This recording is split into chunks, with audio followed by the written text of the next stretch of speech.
Hello students, welcome to the ढवारेज physics online classes. बेटा, last lecture मध्ये आपण काही फिजिकल क्वांटिटीजचे डायमेन्शन्स काढले होते आणि आजचं जे लेक्चर आहे आपलं, या लेक्चर मध्ये सुद्धा we will find the dimensions of some more physical quantities. मग आता आज जे आपल्याला डायमेन्शन्स काढायचे ते आपण particularly current, electricity and magnetism आणि इलेक्ट्रोस्टॅटिक्स या सेक्शन मध्ये ज्या डिफरंट फिजिकल क्वांटिटीज येतात त्यांचे स्पेशली आज आपल्याला डायमेन्शन्स फाइंड आउट करायचे. ठीक आहे बेटा, तर चल आता घे ही आजची फर्स्ट क्वांटिटी ज्याचे तुला डायमेन्शन्स काढायचे आहेत. आज आपल्याला जी फर्स्ट क्वांटिटी स्टडी करायची ती आहे charge. Charge is denoted bye Q. आणि बेटा तुला माहिती चार्ज काय असतो? प्रोडक्ट आहे. कुणाचा असतो? Current into time. कारण करंटला आपण कसं लिहितो? Rate of flow of charge with respect to time. त्याच्यावर आपल्याला चार्जचा फॉर्म्युला असा करू शकतो आपण. काय तुला नोट करायचा हा फॉर्म्युला? Current into time. बेटा वही आणि पेन तयार ठेवा. मी तुम्हाला फॉर्म्युला दिलाय, तुम्हाला तो फॉर्म्युला घ्यायचा आहे आणि डायमेन्शन काढत चालायचे. का आता तुला आयडिया आली बेटा की डायमेन्शन कसे फाइंड करायचे. एकदा फॉर्म्युला मिळाला की त्यातल्या सर्व क्वांटिटीज आपण स्प्लिट करीत करतो. कधीपर्यंत? Up to getting all fundamental quantities. Okay, चल बेटा आता मी तुला हा फॉर्म्युला दिलाय. Charge is given by Q is equal to current into time. चल आता तुला विचार करायचा आहे current and time both are fundamental quantity. Correct आहे तुझं म्हणणं. मग आता याचे डायमेन्शन्स कसे असतील? यांना स्प्लिटिंगची गरज आहे का? बिलकुल नाही. मग आता याचे डायमेन्शन्स मी डायरेक्टली लिहू शकतो.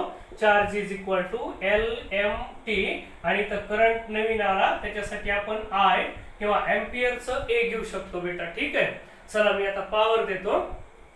बघा L फॉर लेंथ आहे का इथं बेटा? नाहीये, म्हणून याची पॉवर 0, मासची पॉवर 0, टाइम एकदा आलाय म्हणून 1 आणि I मीन्स करंट एकदा आलाय म्हणून त्याचा 1. So these are the dimensions of charge. आता या करंट, इलेक्ट्रिसिटी, मॅग्नेटिझम आणि इलेक्ट्रोस्टॅटिक्स मधला ही basic quantity.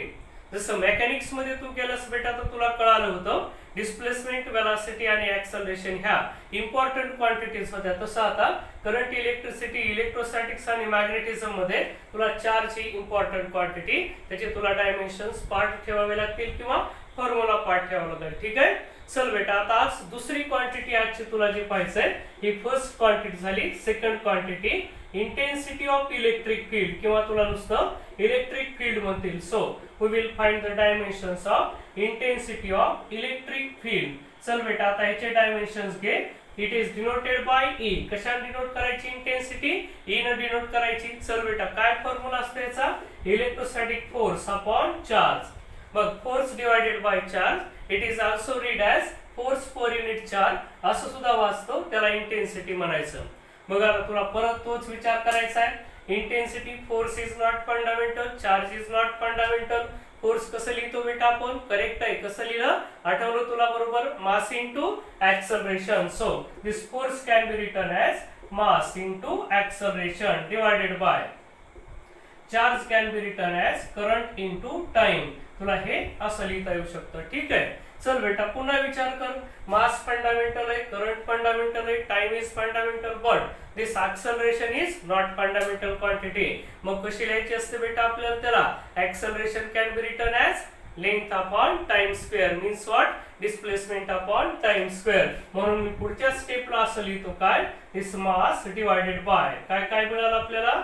This current into time multiplied by this acceleration can be written as displacement means काय? Length upon time square. बघ बेटा काय आला आता? Now all these quantities are fundamental quantities. पुन्हा याला मोर स्प्लिटिंग करायची गरज आहे? बिलकुल नाहीये. मग याचे डायमेन्शन्स लिहितो मी. Therefore dimensions of E are, याला काय लिहिता येईल? LMT आणि I. चल बेटा आता पॉवर रेज करायच्या. डायमेन्शन्स फाइंड आउट करायचे म्हणजे काय? फक्त LMT च्या पॉवर रेज करायच्या. कशी करतोय मी? L म्हणजे लेंथ आहे बेटा, इथे एकदा आणि वर आलेली लेंथ म्हणून मला असं लिहिता येईल L1. M म्हणजे काय? मास आहे, एकदाच आहे वर म्हणून 1. हा टाइमचा T किती झाला? इथं 2 आणि इथे कितीदा झालाय? 3दा झालाय. पण खाली बेटा, खाली म्हणजे कुठं? डिनॉमिनेटर आहे म्हणून ह्याची पॉवर असेल -3 आणि करंट एकदाच आहे म्हणून तो झाला -1. So these are the dimensions of intensity of electric field. हे one of the most important dimensions आहेत कुठले? इलेक्ट्रोस्टॅटिक्स मधले. चल बेटा तुला चार्ज कळाला, इंटेन्सिटी कळाली. आता आपल्याला पुढची क्वांटिटी आजची म्हणजे थर्ड क्वांटिटी पाहायची, पोटेन्शियल, इलेक्ट्रिक पोटेन्शियल, किंवा कधी कधी तुला असं पीडी सुद्धा म्हणतील. हे denoted by the capital V. मग तुला चांगल्या प्रकारे माहिती पोटेन्शियल काय असते, म्हणजेच पोटेन्शियल डिफरन्स सुद्धा आपण त्याला म्हणू शकतो. मग पोटेन्शियल काय असते तर घे बेटा, तुला पेन आणि वही रेडी ठेवायची. मी जसं तुला फॉर्म्युला दिला की तुला पटकन तुझ्या वहीतून नोट करायचा आहे आणि पुढे पुढे डायमेन्शन काढत माझ्या पुढे तुला पळायचं बेटा, ठीक आहे. म्हणून तू रेडीस, मला माहिती. चल घे, पोटेन्शियलचा फॉर्म्युला काय असतो बेटा, बघ आता इंटेन्सिटी असते फोर्स अपॉन चार्ज असते.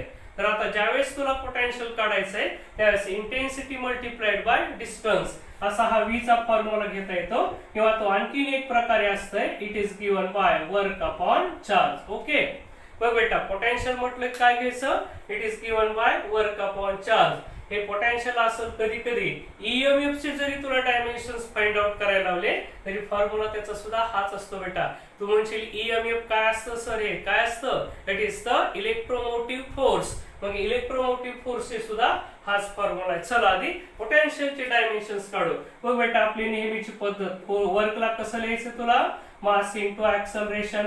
परत तुला या चार्जला कसं लिहायचंय, it can be written as current into time, current into time असं लिहिलं. पुन्हा बेटा या ऍक्सलरेशनला कसं लिहिणार आहेस तू लक्षात घेशील, काय काय लिहायचं आपल्याला, हे वर्क, सॉरी हे वर्कला काय लिहायचं इथं, work can be written as force into displacement असं लिहिता येते या वर्कला. आणि ह्या चार्जला लिहिलं आपण current multiplied by time. Okay, चला आता पुढे v is equal to force means what, it is mass into acceleration multiplied by हे काय, हे डिस्प्लेसमेंट, त्याला आपण लेंथ म्हणू शकतो बेटा, ठीक आहे. डिवाइडेड बाय इट इज काय, हे करंट इंटू टाइम असं सुद्धा लिहिता येतं. मग बेटा आता कोण फंडामेंटल नाही, ऍक्सलरेशन इज नॉट फंडामेंटल. पुन्हा आपल्याला पाठ आहे बेटा तेच काय, acceleration can be written as displacement upon time square means what, length upon time square. Okay, चला त्याला लिहून टाका. मग हे मास इज फंडामेंटल, मी हे इकडली लेंथ इथं लिहून टाकतो, it is the length divided by हा करंट पण फंडामेंटल आहे, मल्टिप्लाइड बाय हा काय झाला, टाइम झाला. आणि acceleration can be written as this length divided by time square. चल बेटा आता हे एकत्रित करूयात आपण. v is equal to this mass into काय काय यायला इथं, लेंथ बघितलं इथे एक आणि इथं म्हणजे स्क्वेअर झाला बेटा, divided by this current multiplied by टाइमची पॉवर काय घ्यावं लागेल, क्यूब द्यावी लागेल बेटा. ओके, चला आता मग तुमच्या लक्षात आलं all these quantities are fundamental quantities. मग आता याचे डायमेन्शन्स कसे असायला पाहिजेत, तर काय करू आपण, याला स्क्वेअर ब्रॅकेट करतो. This v is equal to L to the power 2 आहेत बेटा म्हणून 2, मास एकदा आहे म्हणून 1, टाइम खाली 3दा आहे म्हणून -3 आणि करंट एकदा आहे म्हणून -1. So these are the dimensions of potential असेल. ओके, मग आता तुला लक्षात आलंय चार्ज झाली, इंटेन्सिटी ऑफ इलेक्ट्रिक फील्ड झाली आणि इलेक्ट्रिक पोटेन्शियल झालं, तेव्हा याला पोटेन्शियल डिफरन्स असं म्हणतो. आणि तुला नोट करून ठेवायचं बेटा, ईएमएफ चे जरी काढायला सांगितले तरी ईएमएफ चा सुद्धा पुन्हा हाच फॉर्म्युला असतो, कोणता, वर्क अपॉन चार्ज. सो काय नोट करायचं तुला, पुन्हा तेच बेटा मी तुला सांगितलेलं की कुणाकुणाचे डायमेन्शन सेम आहेत हे तुला लक्षात ठेवायचंय. मग मी तुला सांगितलं असं, electric potential and EMF have the same formula, म्हणून त्याचे डायमेन्शन सुद्धा करेक्ट आहे, सेम असायला पाहिजे, ठीक आहे. मग तुझ्या लिस्ट मध्ये हे आणखीन ऍड झाले, कोण कोण, EMF and potential have the same dimensions. Okay, चला आता पुढची क्वांटिटी घेऊ बेटा. आता आपल्याला कॅपॅसिटन्सचे डायमेन्शन्स काढायचे. आजची पुढची क्वांटिटी म्हणजे फोर्थ क्वांटिटी घ्यायची, डायमेन्शन्स ऑफ द कॅपॅसिटन्स. बेटा पुन्हा वही पेन रेडी ठेव, नोट कर हा फॉर्म्युला काय ते. वही आणि पेन घेऊन तुला रेडी बसायचंय आणि तू फॉर्म्युला असा घेतलास. आजची जी फोर्थ क्वांटिटी आपल्याला फाइंड आउट करायची ती काय असते, it is the capacitance which is denoted by C. Capacitance is denoted by the C. आणि फॉर्म्युला नोट कर बेटा, मला माहिती तू वाट पाहिजे असायची. कॅपॅसिटन्स काय असते, चार्ज डिवाइडेड बाय पोटेन्शियल म्हणजे Q by V, C is equal to Q by V असा याचा फॉर्म्युला असतो बेटा, ठीक आहे. चल आता तुला काय करायचंय, परत आपली नेहमीची पद्धत, जे फंडामेंटल नाही त्याला स्प्लिट करत चालायचंय. बघ इथं काय, हा it is the charge Q. कसं लिहिता येतं आपल्याला, current multiplied by time. Correct आहे. तुला बिलकुल पाठ झाले आता हे सर्व. काय आला? Charge is equal to current multiplied by time. आता आठव बेटा, हे पोटेन्शियल आपण आता लिहिलं होतं. काय होतं? वर्क अपॉन चार्ज होता. करेक्ट आहे. So this potential can be written as work divided by charge. आता हा चार्ज काय आला? डी चा डी तो वर जाईल बेटा. ठीक आहे. किंवा मी इथं त्याचं सिम्प्लिफिकेशन करतो. दिस करंट इनटू टाइम हे होल डिवायडेड बाय वर्क. माहिती बेटा तुला काय असतंय? Force into displacement. करेक्ट आहे. डिवायडेड बाय खाली काय लिहिता येऊ शकतं? Charge. It can be written as current into time. त्याला आपल्याला असं सुद्धा लिहिता येऊ शकतं, करंट मल्टिप्लाइड बाय टाइम. बघ बेटा, आता हे दोघं काय होतील? वर जातील. इथला करंट आणि इथला करंट कॅन्सल होणार नाही, कारण हा डी चा डी म्हणून हा वर जात असतो. So this capacitance is equal to हा खालचा करंट वर आला तर current square into time square divided by this force is not fundamental. फोर्सला काय लिहिता येतं? करेक्ट आहे. काय लिहिता येतं? Mass into acceleration. आठवतंय बेटा तुला? काम करत राहा, पुढं पुढं पळायचे तुला हे काम करत असताना. So force can be written as mass into acceleration. Displacement means what? It is the length. आणि बेटा हे करंट आणि टाइम कुठं गेले? हे डी चे डी होते म्हणून वर गेले आणि ते त्यांचे आपण स्क्वेअर केलेले बेटा. ठीक आहे. येथे तुझ्या हे सर्व लक्षात. काय काय काम केलं पाहशील बेटा? हे करंट आणि टाइम खालचे वर गेले आणि ते स्क्वेअर झाले. आता again here this acceleration is not fundamental quantity, so this acceleration can be written as कसं लिहिता येऊ शकतं बेटा? this c is equal to it is the current square multiplied by time square whole divided by काय काय आले? this mass into acceleration can be written as the length upon time square. आठवायले तुला हे multiplied by आणखीन काय लिहिता येऊ शकतं? हे इट इज द लेंथ असं लिहिता येईल आपल्याला. चल बेटा, आता विचार कर, हा टाइम स्क्वेअर पुन्हा एकदा आणखीन वर गेला. So it is equal to current square. हे टाइम स्क्वेअर वर आले बेटा. आता इथं टाइमची पॉवर किती झाली? 4. तुला नोट करायचं बेटा, टाइमची पॉवर 4 कशी झाली? हा टाइम स्क्वेअर वर गेला. ठीक आहे. चला पुढे बघता. डिवायडेड बाय काय काय आलं इथं? दिस मास इनटू लेंथचा स्क्वेअर झाला बेटा. ठीक आहे. हे एक लेंथ आणि हे एक length. So it is the square of length. Okay. चला पुढे जाऊयात मग. कॅपॅसिटन्स. आता या सर्व फंडामेंटल क्वांटिटीज झाल्या, म्हणजे आपल्याला ह्यांचे डायमेन्शन्स आता डायरेक्ट लिहिता येऊ शकतात. कसे लिहिता येतील? बघ बेटा, लेंथ किती? खाली 2 आहे म्हणून -2. मास किती आहे बेटा? बघशील खाली 1 आहे म्हणून -1. टाइम इथं 4 वेळा बेटा वर आहे म्हणून प्लस, आणि करंट किती? 2 आहे म्हणून +2. So these are the dimensions of कुणाचे झाले? हे कॅपॅसिटन्सचे डायमेन्शन झाले. आलं लक्षात तुझ्या? चल बेटा, आता पुढच्या क्वांटिटी कडे जायचं आपल्याला. ठीक आहे. आता आपल्याला काढायचंय परमिटिव्हिटी. ही जी क्वांटिटी असते, परमिटिव्हिटी म्हणजे काय? इप्सिलॉन आहे. या परमिटिव्हिटीचे आपल्याला डायमेन्शन्स काढायचे बेटा. ठीक आहे. चला पुढची क्वांटिटी घेऊयात आपण, परमिटिव्हिटी. दिस परमिटिव्हिटी याचे डायमेन्शन्स काढायचे आपल्याला. Permittivity is denoted bye epsilon. मग ह्या इप्सिलॉनचा फॉर्म्युला कुठून घ्यायचा बेटा? तुला कुलोम्ब्स लॉ कळतो. कुलोम्ब्स लॉ काय असते? F इज इक्वल टू 1/4 पाय इप्सिलॉन इंटू काय असेल? हे Q1 into Q2 divided by R square असं लिहिता येतं. मग तुला याचा यूज करून ह्या इप्सिलॉनचे डायमेन्शन्स काढायचे बेटा. ज्यावेळेस तुला इप्सिलॉनचे डायमेन्शन्स काढायला होतील त्यावेळेस तुला कुणाचा वापर करायचा आहे? We have to use the Coulomb's law. आणि कुलोम्ब्स लॉ कसा असतो बेटा? कुलोम्ब्स लॉ या टाइप नसतंय. मग हा इप्सिलॉन इकडे शिफ्ट कर आणि फोर्स इकडे घे. मग हा कोणता लॉ आहे? पुन्हा एकदा वन मोर टाइम लक्षात ठेव बेटा. कोणता लॉ आहे? हा कुलोम्ब्स लॉ आहे. याचा यूज करून आपल्याला इप्सिलॉन काढायचा आहे. तर मी इथं त्याचा फॉर्म्युला लिहितो. तो असा येईल 1/4 pi into F divided by हे Q1 इंटू Q2 ला आपण डायरेक्ट Q स्क्वेअर करू डिवायडेड बाय R स्क्वेअर. कारण डायमेन्शन मध्ये Q1 एक आठवईल, याला इम्पॉर्टन्स नाही. फक्त चार्ज इंटू चार्जला आपण डायरेक्टली काय लिहू शकतो? चार्जचा स्क्वेअर. तर तसं मी इथं लिहिलेलं आहे. ओके. चला पुढे जाऊयात आपण. आता हा 4 पाय न्यूमेरिकल कॉन्स्टंट आहे. डायमेन्शन काढत असताना आपण त्याला ड्रॉप केलं तरी चालतं बेटा. म्हणून दिस इप्सिलॉन इज इक्वल टू 1/4 म्हणजे काय असतंय? हे नेहमीच आपलं मास इंटू ऍक्सलरेशन. हे चार्ज म्हणजे काय असेल बेटा? हा असेल current square into time square. कारण तुला माहिती चार्ज म्हणजे करंट इंटू टाइम असतो.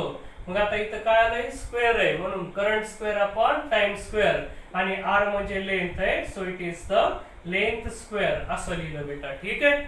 चल आता पुढे जायचंय काय करायचंय ऍक्सलरेशन इज नॉट फंडामेंटल कसं लिहिता येईल मग याला length upon time square so this epsilon is equal to 1 upon mass into acceleration कसं असतं बेटा it is the length upon time square into हे वरच्या क्वांटिटीज ऍज इट इज राहतील काय काय वर हे 1 into this current square into time square आणि डिवाइडेड बाय ही इथली length square as it is असेल. काय चेंज केला फक्त या ऍक्सलरेशन स्प्लिट केलं because it is not fundamental quantity ती फंडामेंटल क्वांटिटी नव्हती बेटा म्हणून आपण त्याला असं स्प्लिट केलं. मग बेटा आता हा जो टाइमचा स्क्वेअर आहे हा वर शिफ्ट होईल हा जो टाइमचा स्क्वेअर आहे त्याला वर शिफ्ट करू आपण we will get epsilon is equal to काय काय आलं हे करंट स्क्वेअर. आता टाइमचा जर विचार केला हा टाइम आणि हा टाइम तर काय इथं time to the power 4 divided by this is the mass and हे लेंथचा इथं स्क्वेअर आहे इथे एक लेंथ आहे म्हणून लेंथ क्यूब झाल्या. किती वेळा यायला पाहिजे लेंथ 3 वेळा यायला पाहिजे आली इथं आपली ठीक आहे. So dimensions of the epsilon are काय काय डायमेन्शन्स आले लेंथ बघ बेटा खाली 3 दा आहे खाली 3 वेळा आहे म्हणून मायनस पॉवर होईल त्याची 3 मास खाली एकदा आहे म्हणून -1 टाइम वर 4 दा आहे आणि करंट 2 दा आहे so I to the power 2 हे असा भाग असेल इथं ठीक आहे. मग हे पण तुझ्या लक्षात आलं की एप्सिलॉन नॉट आपल्याला कसं काढायचं आहे ते ठीक आहे. चला आता पुढच्या क्वांटिटी कडे जाऊ. पुढची जी क्वांटिटी बेटा त्याचा फॉर्म्युला नोट कर. मी तुला पुन्हा सांगितलंय की तुला वही आणि पेन रेडी ठेवायचा आहे आणि डायमेन्शन्स माझ्या पुढे काढत पळायचे ओके. बघशील आता बेटा हा पुढचा फॉर्म्युला काय. आता आपल्याला पुढचे जे डायमेन्शन्स काढायचे ते काढायचे बेटा रेजिस्टन्सचे. करशील नोट हा रेजिस्टन्स काय असतं it is denoted by the R असते. आता या रेजिस्टन्सचे डायमेन्शन्स काढायला तुला आधी त्याचा फॉर्म्युला आठवावा लागेल आणि ऑलरेडी ज्यावेळेस आपण युनिट फाइंड आउट केले त्यावेळेस आपण स्टडी केलं होतं काय ओहम्स लॉ यूज करायचा रेजिस्टन्स काढायला काय असतो V is equal to IR. शाळेमध्ये झालेला बेटा स्कूल मध्ये वन मोर टाइम लक्षात ठेव Ohm's law is given by V is equal to IR. So V is equal to काय असतो IR असा असतो. So this resistance R can be written as V upon I. तुला माहिती बेटा दिस V means what it is the potential or also we can say it is the potential difference. So V is the potential म्हणजे त्याला काय लिहिता येतं बेटा this potential can be written as this work upon charge and this I is a fundamental quantity. मी त्याला साइडला लिहितो बेटा काय लिहिलं हे करंट आहे हे 1 अपॉन करंट काय त्या I ला मी साइडला शिफ्ट केलं. आता झाले हे work upon charge. Again, this charge is not fundamental quantity. So how we can write the charge? Charge can be written as current into time. Correct है. So this work means force into displacement divided by this charge can be written as current multiplied by time. हा charge ला लिहिलं आणि multiplied by हा आधीचा current as it is असेल. चला बेटा आता एकत्रित करू. Force means what? It is the mass into acceleration. Displacement means what? It is the length divided by the current आणि current दोनदा झाले बेटा. So it can be written as the current square multiplied by time असं झालं हे ठीक आहे. मग काय काय कलेक्शन केलं मी इथं तर इथं फक्त फोर्सला लिहिलं काय लिहिलं मास into acceleration multiplied bye displacement means length आहे या दोन करंटचा स्क्वेअर झाला. Now this acceleration is not fundamental quantity.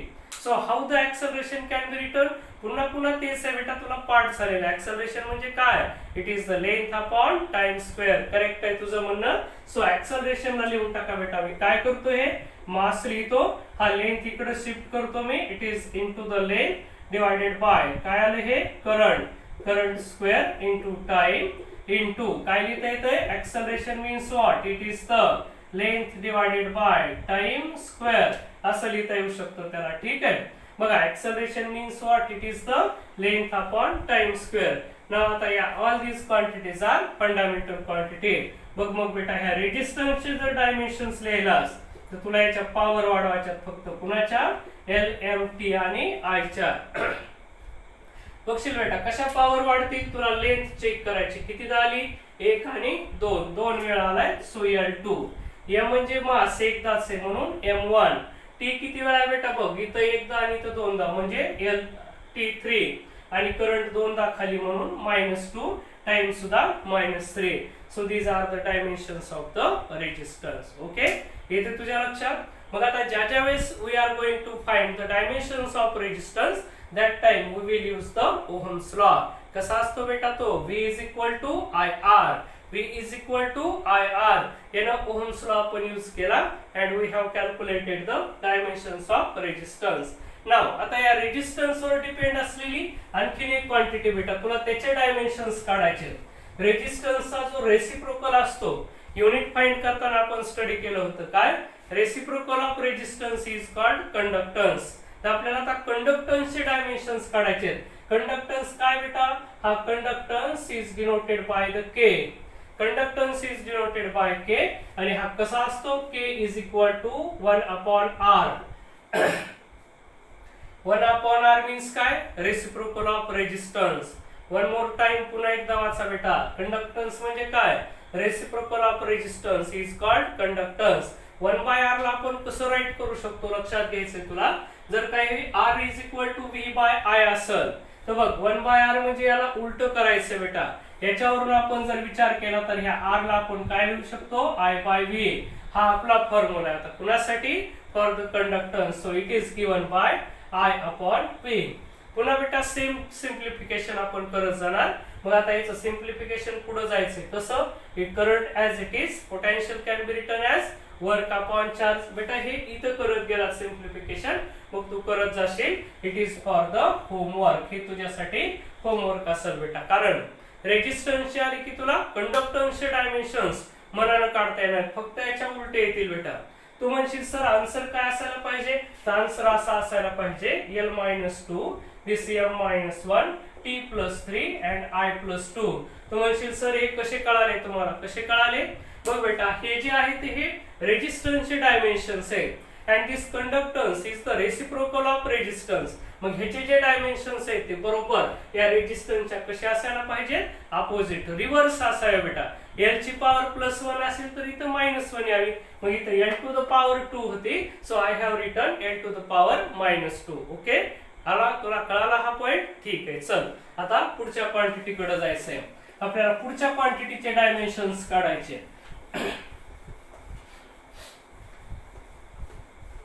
मग बेटा घे आता पुढची क्वांटिटी. आपल्याला पुढचे डायमेन्शन्स काढायचे तो रेजिस्टिव्हिटी. या रेजिस्टिव्हिटीचे डायमेन्शन्स काढायचे. इट इज डिनोटेड बाय, या मराठी नोन रोन, मराठी नऊ सारखे काढतो बेटा, त्याला रेजिस्टिव्हिटी असं वाचायचंय, ठीक आहे. तर या रेजिस्टिव्हिटीचे आपण डायमेन्शन्स काढायचा, तुला फॉर्म्युला त्याचा असा घ्यायचा आहे RA/L. बघ बेटा मी मिनिंग सांगतो तुला. माझ्याकडनं काय पाहिजे, माझ्याकडनं तुला फक्त फॉर्म्युला पाहिजे बेटा.